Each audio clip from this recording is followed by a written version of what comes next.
My brother texted, sold the family cabin for $1.5 million. Thanks for being abroad. When the new owner went to renovate, they found my name on every document. The sheriff called my brother. Sir, you're under arrest for fraud. The real owner just landed and I remember the moment like it was yesterday. The sun was merciless in the Sudanese desert, beating down on the canvas roof of our makeshift clinic. I was elbow deep in a procedure, stitching up a young boy's leg that had been torn apart by shrapnel. My hands were steady, my mind focused, but then my phone buzzed against my hip. I ignored it. Out here, most messages were too trivial to matter. Besides, the internet connection was so spotty it barely worked. But when I finally glanced at the screen later, my stomach turned cold. It was from Evan, my younger brother. The message was blunt. Sold the mountain cabin for $1.5 million. Thanks for being abroad. Made it easy. Transferred dad's stuff to storage. Enjoy Africa, Evan. I stared at the words, feeling the sweat on my neck freeze in the heat. The cabin. My grandfather's cabin. The one he'd left to me because he knew how much it meant. Our place of peace, family, and memories. Gone. Just like that. My hand shook as I swiped up to see what else Evan had sent. There were other messages, older ones I hadn't seen because of the damn spotty signal. Cleaning out the cabin. Found a buyer. Closing next week. They were all there, but I hadn't read a single one. I felt like the ground had disappeared beneath my feet. My head was spinning, but my body felt numb. A final photo popped up on my screen. Evan, standing on a snowy mountain in Switzerland, grinning at the camera, a glass of champagne raised in one hand. The caption read, "Life's good." I could practically hear his laugh in my head. The cabin wasn't just a building, it was our family's history. My grandfather taught me to fish in the lake just beyond its doors. I spent every winter there, skiing down those slopes, playing cards by the fire with Grandpa. And now it was gone, sold like a piece of cheap furniture, without even asking me. I wiped my hands on my scrubs, trying to calm my breathing. One of the nurses, Fatima, noticed. "Doctor, are you all right?" she asked, her voice gentle. I managed a nod, but my heart was racing. "I'm fine," I said, though I didn't believe it myself. My mind was 1,000 miles away, in the snow-capped silence of Lake Tahoe, in the warmth of those stone walls that Evan had decided to throw away. I thought about calling him right then, but the signal wouldn't hold. Besides, what was there to say? My brother had already made his choice. He had chosen money over memories, over family, over me. I swallowed hard, feeling the taste of dust and betrayal in my mouth. Around me, life carried on. The injured boy on the table was crying softly now, and I realized my hands had frozen over his stitches. I forced myself to finish the job, closing the wound with steady hands even as everything else inside me felt like it was tearing open. I couldn't fix this with a few stitches. Evan had done something that couldn't be undone. And I knew, as I pulled the last thread tight, that I was going to have to leave this place behind, at least for a while, and go home. Go back to what was mine. Go back to what he had stolen. I had always been the one to heal others. Now, I wasn't sure how I was going to heal myself. I landed in San Francisco a week later, exhausted from the flights, but there was no time to rest. The air felt heavy as I stepped off the plane, like I was breathing in a whole new weight. My phone was already buzzing with work updates, but I ignored them. There was only one place I needed to be. I rented a car and drove straight to Lake Tahoe. The highway stretched out before me like a promise, but my mind was back in the mountains, in the memories of that cabin. Every mile felt like I was getting closer to a part of me I'd thought was safe. Now, I wasn't so sure. I pulled up to the cabin just before dusk. The sun was setting behind the trees, casting long shadows across the gravel driveway. I'd always loved this time of day up here, when everything turned gold and quiet. But now, as I stepped out of the car, it felt like I was walking into someone else's life. There were trucks parked out front. A construction crew was there, tearing into the stone fireplace like it was nothing more than an old relic. I stood there for a second, just watching as they pried the stones apart with crowbars, dust and memories mixing in the air. I walked up to the foreman, an older guy with a thick beard and a tired face. "Excuse me," I said, trying to keep my voice calm, though my hands were shaking. "What's going on here?" He looked up from his clipboard and gave me a half smile. "Renovations. Owners want a modern look. You know how it is." He shrugged. "They're paying good money." I took a deep breath, feeling the cold air in my lungs. "This is my cabin," I said. "You can't just tear it apart like this." The foreman raised an eyebrow, like he was used to people making claims they couldn't back up. "Look, buddy, I've got the paperwork from the Crowells. They're the owners. If you've got a problem, take it up with them." The Crowells. I'd never even heard their name until now. My disbelief turned to something sharper, something that cut right through the shock. I clenched my fists at my sides. "This was never Evan's to sell," I said, my voice low. The foreman sighed, clearly done with this conversation. "I'm just here to do the work. You'll have to sort it out with the owners." He turned back to the crew, barking out orders like I wasn't even there. I stood there for a moment longer, Watching them tear apart the fireplace I used to sit in front of with Grandpa, roasting marshmallows and telling stories about the war. I could almost hear his voice in the cracks of the stone as they came apart. Finally, I turned away, my jaw tight. I walked around the cabin, trying to steady my breathing. The lake was still there, calm and endless, but it looked different now. Like even the water knew things had changed. I called Evan as I stood there, staring at the rippling water. Straight to voicemail. I didn't leave a message. What was there to say that he didn't already know?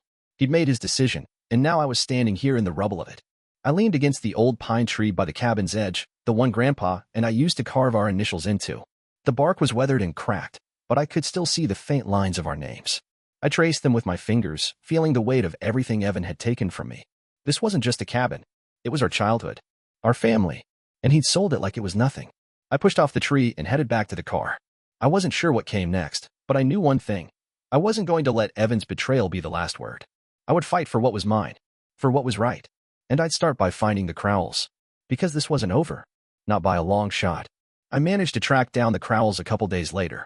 They were staying in a rental cabin down the road while the renovations on mine were going on. I knocked on the door, my heart thudding in my chest. I didn't know what to expect. Anger, confusion, or maybe just more indifference. But I had to face them. Mrs. Crowell answered the door. She was in her 50s, with soft eyes and a kind smile that faltered when she saw me. "Can I help you?" she asked, her voice polite but cautious. "My name is Adam," I said. "I'm the actual owner of that cabin you're renovating." She blinked, stepping back a little. "Oh, I thought Evan said you didn't want it anymore." I swallowed hard, trying to keep my voice steady. "That's not true. He sold it behind my back. I didn't even know it was on the market." Mr. Crowell appeared behind his wife then, a tall man with silver hair and a firm expression. "Is this some kind of mistake?" he asked, but there was a flicker of doubt in his eyes. "I have proof," I said quickly, pulling out my phone. I'd spent all night getting my documents in order, my grandfather's will, the deed, the tax records. I showed them the files, one by one. My hands were shaking, but I kept going. My grandfather left the cabin to me. Evan had no right to sell it. Mrs. Crowell took a shaky breath as she looked at the screen. We had no idea. He said you were off in Africa, too busy to care." I felt like I'd been punched in the gut. Of course Evan had said that. It was the perfect cover story, me, too busy saving lives to bother with property back home. "That cabin meant everything to me," I said quietly. "It was never just a piece of real estate. It was family." They looked at each other, then back at me. "We're so sorry," Mrs. Crowell said, her voice trembling. "We never would have bought it if we'd known. Evan, he told us such a different story." Mr. Crowell set his jaw. "We need to get our lawyer involved. This sounds like fraud. If he forged your signature." "He did," I said, my voice flat. "I can show you. He faked the power of attorney. He manipulated the sale while I was in Sudan." There was a heavy silence between us. The air in the cabin felt too thick, too full of things unsaid. Finally, Mr. Crowell nodded. "Let's get our lawyer on the phone," he said. "You deserve to have this put right." Their lawyer, a no-nonsense woman named Diane, joined us on a video call. She reviewed the documents I'd emailed her and shook her head grimly. "This is bad," she said. "This is clear-cut fraud and forgery. You need to press charges." The Crowells looked horrified, like the bottom had just fallen out of their perfect vacation dream. "We're so sorry," Mr. Crowell said again. "We thought we were buying a piece of mountain serenity. We didn't realize we were buying someone's home, someone's memories." I nodded slowly, trying to swallow the lump in my throat. "I know. I don't blame you. Evan took advantage of all of us." Diane's voice was calm but firm. "Adam, I recommend you go to the county sheriff's office as soon as possible. File a report. We'll cooperate fully. Evan will be held accountable." As the call ended, the Crowells looked at me, their eyes full of an apology I never asked for but needed to hear. "We'll support you in any way we can," Mrs. Crowell said. "We won't let him get away with this." I thanked them and left, my mind spinning. The weight of Evan's betrayal felt heavier than ever, but now, I wasn't alone. The Crowells believed me. And more than that, I believed in myself. As I drove back down the winding road, the mountain air felt cold and clean in my lungs. I was done feeling helpless. Evan might have counted on me being too far away, too soft to fight back. But he didn't know me as well as he thought. This was my home, my family's legacy. And I was going to take it back, no matter what it took. The county sheriff's office was a small building on the edge of town, but to me it felt like the center of everything. The waiting room smelled like stale coffee and old paper, and the chairs squeaked every time I shifted in my seat. My hands were still shaking as I filled out the paperwork, every box and signature line another reminder of how real this was. Detective Harris met me in a cramped office that smelled faintly of cologne and tired air. He was a big man with a calm demeanor, the kind of guy who looked like he'd seen everything. He leaned back in his chair as he listened to me explain, his face a careful mask. So, your brother had the keys and knew all the ins and outs of the cabin, he said, jotting notes in a worn notebook. And he forged your signature to sell the property while you were out of the country? I nodded. My voice felt raw. I have proof of ownership. And the Crowells, they're willing to testify. They thought I didn't care about the place because of what Evan told them. Detective Harris let out a low whistle. That's a hell of a betrayal. Don't worry, Adam. With everything you've brought me, we'll get a warrant out for your brother. Fraud, forgery, he won't be able to talk his way out of this. I tried to call Evan again from the sheriff's office. Straight to voicemail.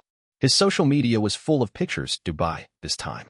A rooftop pool with some influencer type, his champagne grin just as bright as the one in Switzerland. Like he was living in a different world, untouched by the mess he'd made back home. I closed the app, my fingers trembling. Detective Harris caught my eye and gave me a small, reassuring nod. With the documents you have, and the Crowells backing you up, he won't be able to hide forever, he said. We'll start the process today. And once the charges are filed, we'll put out an alert. He's not going to be able to run for long. The relief was real, but it came with a hollow ache I couldn't shake. This wasn't just some property dispute, it was my brother. My brother who had known every inch of that cabin, every story Grandpa told us there by the fire. My brother who had looked me in the eye so many times and promised he'd always have my back. I drove back to my motel, my thoughts in a tangled loop. I should have seen it coming. The way Evan always found an angle, always looked for an easy way out. But I'd wanted to believe that, underneath it all, he was still my little brother. That blood was thicker than ambition or greed. I sat on the bed, staring at the cheap floral curtains and thinking about the last Christmas we spent at the cabin. Grandpa's old record player crackling out jazz standards. Evan and me, arguing over who got the last piece of pie. Back then, it felt like those walls could hold every bit of love and laughter we had. Now, I wasn't sure what they held anymore. A knock at the door broke the silence. Detective Harris again, this time with a file in hand. I thought you'd want to see this, he said, handing me a copy of the initial report. My name in black and white, the word victim typed neatly in the header. I traced my finger over it, feeling the weight of it settle into my bones. Thank you, I said quietly. He gave me a firm nod. You did the right thing coming here, Adam. We'll find him. As he left, I closed my eyes and let out a long breath. My phone buzzed on the nightstand, messages from the clinic in Sudan, asking when I'd be back. I didn't have an answer. All I knew was that the fight wasn't over. This was just the start. And for the first time in weeks, I felt something I hadn't let myself feel, a flicker of hope. Because now I wasn't just the man in the desert, patching up strangers. I was the man who was going to stand up for his own story, no matter how much it hurt. And Evan? He'd have to face the truth he'd been running from all his life. A few days later, I met the Crowells at a small coffee shop in Tahoe City. The place was warm and bustling, but all I could feel was a hollow ache as I walked in and spotted them at a corner table. They looked as shaken as I felt. Mr. Crowell stood as I approached, offering his hand with a firm, apologetic grip. Adam, he said. Thank you for meeting with us. Mrs. Crowell gave me a sympathetic smile, her eyes red from too many restless nights. We're so sorry about all of this, she said softly. I sat down, gripping the edge of my cup. It's not your fault, I said, but the words felt like they belonged to someone else. I know you didn't mean to get caught up in this. Mr. Crowell took a sip of his coffee, his expression grim. We trusted Evan. He seemed so genuine. He told us you were off saving lives in Africa, too busy to care about some old cabin. I nodded, feeling a familiar, bitter ache in my chest. That's the story he always told, I said. That I was always gone, that I didn't care about the family. But that cabin, it was everything to me. I paused, the words catching in my throat. I spent every winter there with my grandfather. It's the only place that ever really felt like home. And he knew that. There was a moment of silence, just the low hum of the coffee shop around us. Mrs. Crowell reached out, covering my hand with hers. We didn't know, she said again, her voice trembling. We thought we were doing something good, giving new life to an old place. If we'd known the truth, we never would have gone through with it. I swallowed hard, fighting back the tears that wanted to come. Evan, he didn't just sell the cabin. He sold the memories. He used me, used the fact that I was out there trying to help people, to make me look like I didn't care. Mr. Crowell's jaw tightened. He conned us too. And we want to help you however we can.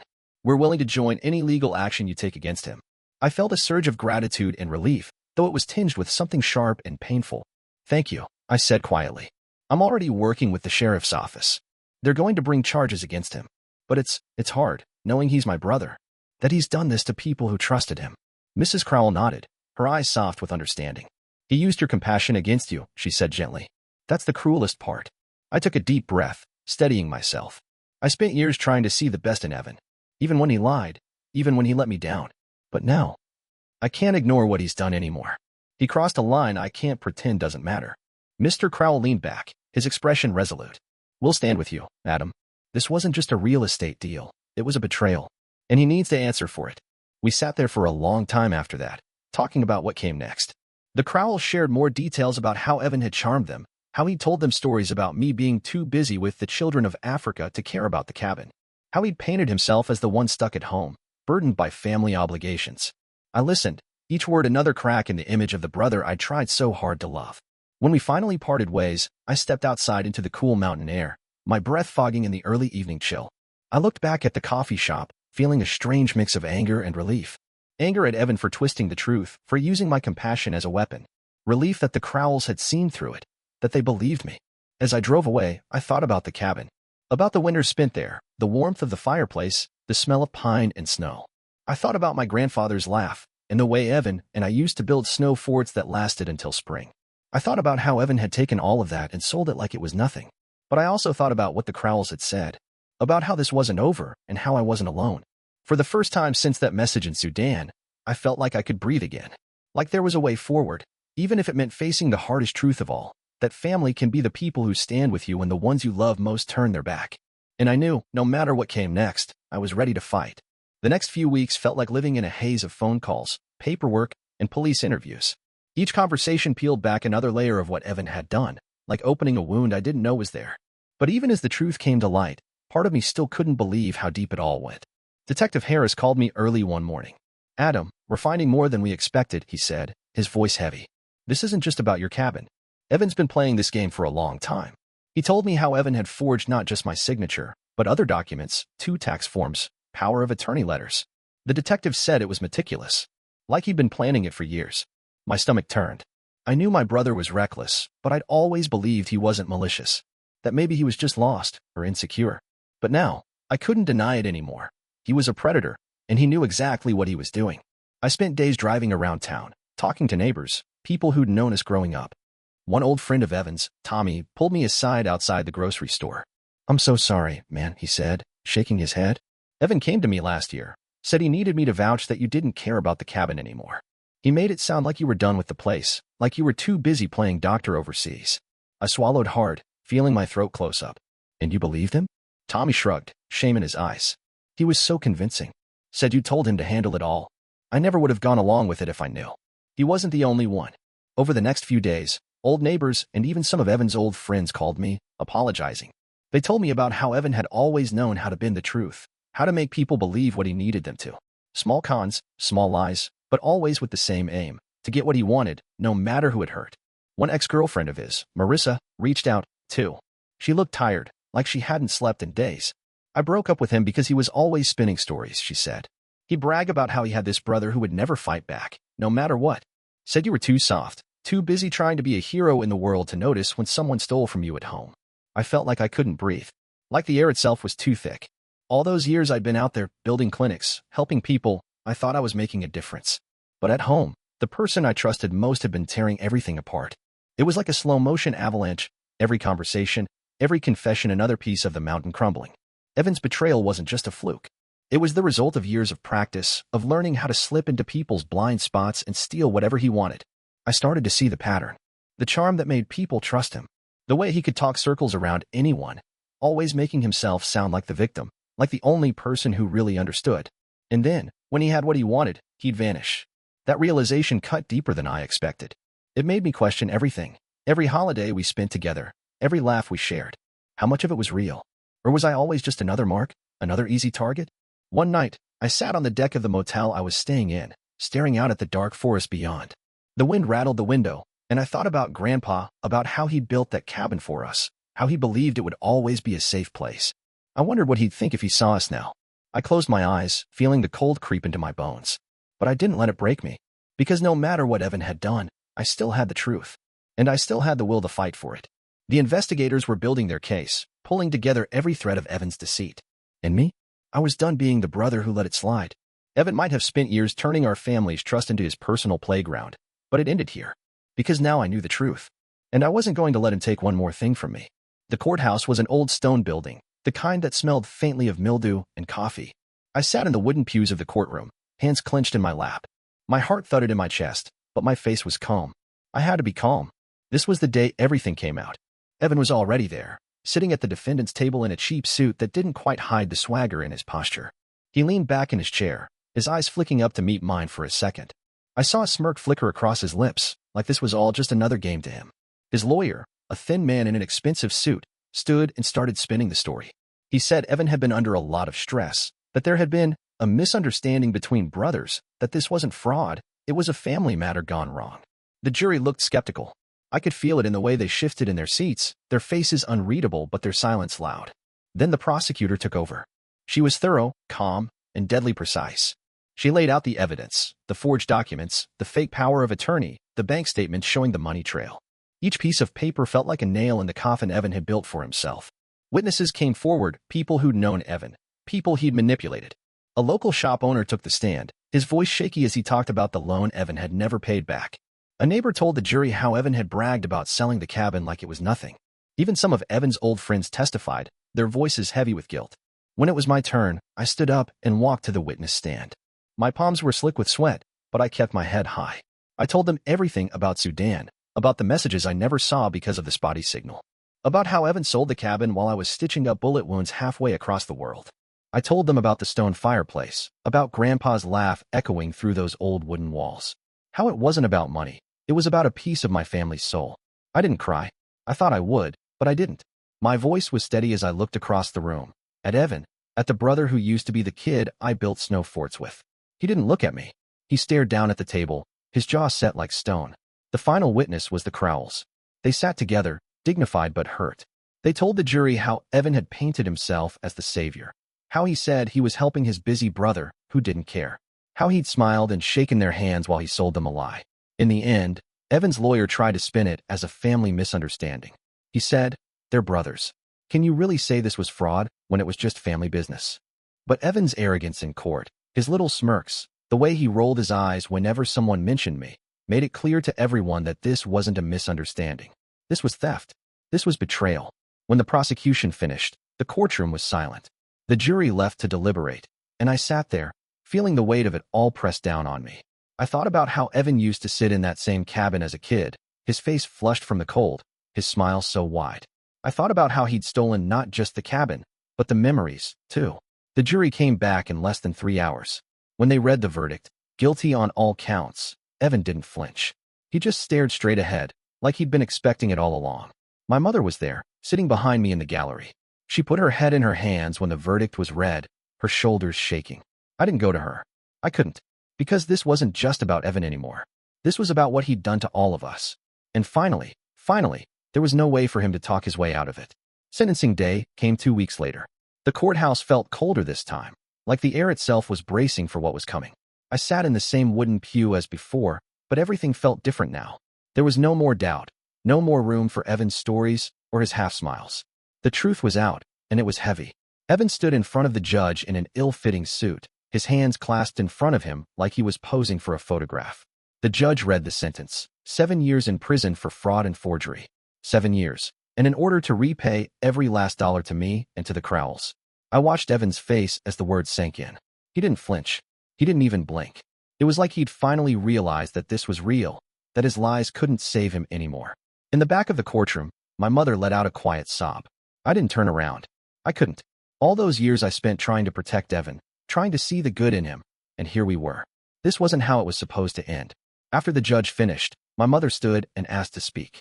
Her voice trembled as she begged the judge for leniency, her words cracking with every plea. "He's my son," she said. "Please, he made a mistake, but he's still my son." I stared straight ahead, my jaw tight. My father sat beside her, his hand on her shoulder, but his eyes were on me. I could see the shame there, the guilt he didn't know how to name. The judge shook his head. "I'm sorry, ma'am," he said softly. "But family loyalty doesn't excuse theft. This was deliberate. This was calculated. And the law must hold him accountable." When the hearing ended, Evan was led away in handcuffs. He didn't look back at me, and I didn't look away, because I needed to see it. I needed to see that he was finally facing what he'd done. Outside, the sky was bright and cold, the sun harsh against the snow. I took a deep breath and felt something inside me settle. It wasn't peace exactly, but it was closure. I drove up to the cabin that afternoon. The renovations had stopped, the construction trucks long gone. The Crowells had moved out, and the cabin sat quiet and empty, like it was waiting for me. I walked through the rooms, touching the worn wooden beams, the places where Grandpa's laughter still echoed in my memory. And I knew what I had to do. A few weeks later, I reopened the cabin, but not as a private retreat. I turned it into a sanctuary for veterans dealing with PTSD, a place for them to rest, to heal. My grandfather was a veteran. He would have wanted that. And I wanted to honor him, to turn all that hurt into something good. I poured everything I had into it. My money, my time, my heart. I hired a counselor to run group sessions, stocked the kitchen with food, put up photos of Grandpa's old fishing trips, and Evan and me as kids in the snow. The place felt alive again, not with the weight of what was lost, but with the promise of what could be. A month after Evan was sentenced, he called from prison. I let it ring once, twice, then turned my phone off. I didn't need to hear his voice. I didn't need to know what he wanted, because I knew that whatever he had to say, it didn't matter anymore. I'd spent too many years letting him take from me my time, my peace, my memories. Now, I was done. I had the cabin back, but more than that, I had myself back. And I wasn't going to let him steal that too. The first group of veterans arrived on a cold spring morning. They stood in the doorway, eyes wary, shoulders stiff with memories of their own. I welcomed them in, one by one. I showed them the fireplace I'd rebuilt, the bunk rooms I'd filled with warm blankets and soft lights. And I told them, this is your place now. A place to heal. A place to rest. As the sun set behind the pines, I stood on the porch, listening to the laughter and voices drifting out of the cabin. And for the first time in a long time, I felt okay. Not because everything was fixed or perfect, but because I'd taken back what mattered. And I'd found a way to turn the hurt into something that mattered more. Evan would stay a part of my story, whether I wanted it or not. But he wouldn't be the end of it. This was my ending. My choice. And I was finally free.